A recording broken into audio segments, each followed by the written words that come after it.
If it feels like the Trump era is out of a movie, that's partly because so many of today's performers blatantly rip off the movies, from a president quoting his idea of tough guy mob talk to prosecutors who recently took over Bob Mueller's case against Roger Stone and are telling a judge they need to play The Godfather Part 2 at trial to prove Stone's obstruction. A reminder of the enduring significance of a classic that earned a Best Director Oscar for Francis Ford Coppola, whose many iconic films shape our ideas about culture, politics, crime, and foreign policy, with so many memorable lines. I'm going to make him an offer he can't refuse. I love the smell of napalm in the morning.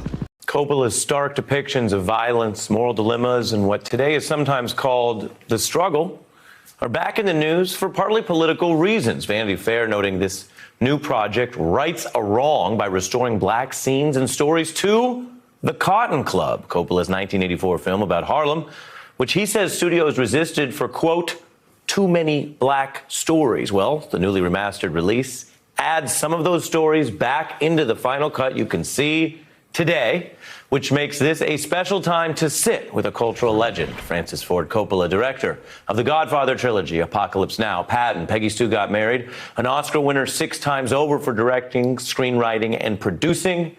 It's an honor to have you here. Thanks for being here. Thank you. The Cotton Club, why now? What's different?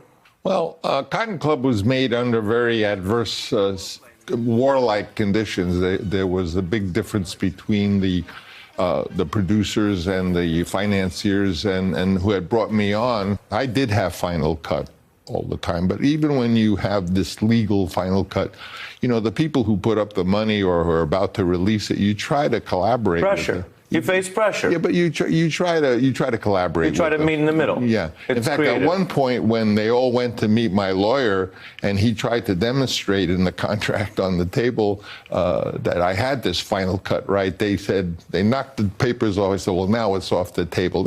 Some of them were a little,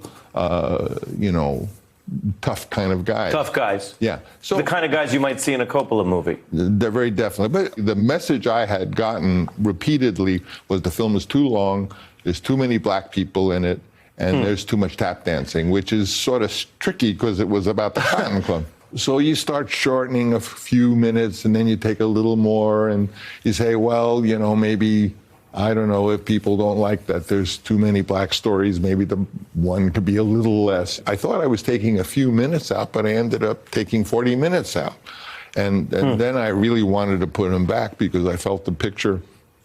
You know, in a film, when they say a film is too long, it may be that they just don't understand the story. So to them, it seems long because they don't know what's going on. That long just means they don't get it. They don't get it. So I found that the Cotton Club, when I put the time back in, came alive suddenly and was balanced. And the fact that there was 2 black brothers and 2 white brothers and their stories were balanced made it really beautiful and intricate. You have to understand that a movie is an illusion, that when the people are looking at a film on the screen, you're seeing a lot of shadows. The emotion is in the audience. The audience is what has. And the illusion, if it works, they release all that emotion. We found the right balance, and suddenly it came to life. I got to ask you about the Bob Mueller prosecutors building this case against Roger Stone that rests partly on The Godfather 2. You've heard of this? I heard of that. What did you think when you first heard that you've got people, maybe wannabe gangsters, and they're literally trying to reenact a congressional obstruction scene? Because this is being litigated, as you know. I want to read from, these are the prosecutors who took over from Mueller, and they say this Godfather clip has to be played in Roger Stone's trial because it's dramatic, relevant to some of the facts in the case, a witness in a congressional investigation pressured to give false testimony, which explains Roger Stone's references to this scene. Well, I mean, over the last 20 years, some of the most unattractive political leaders in the world, from Saddam Hussein and Gaddafi, and I can go on and on and on, that's their favorite movie. So there must be something in this piece of fiction. Do you think the prosecutors are right? They should be able to play your film in this case? If it's relevant to the case, and I mean, Godfather has become part of the culture. From my point of view, anyone who would take a stuff from a fictional gangster picture and put it in real life, that's not behavior. The behavior in The Godfather is not behavior I recommend. I always thought people who would use intimidation and violence and cruelty are below my lowest regard for another human being. So I don't recommend that kind of behavior. And why do you think people, as you said, in America and around the world are so fascinated by that, the story of family, loyalty, but also brutality? Because they're interested in the mechanisms of power. The Godfather is a kind of textbook of saying one thing but meaning another.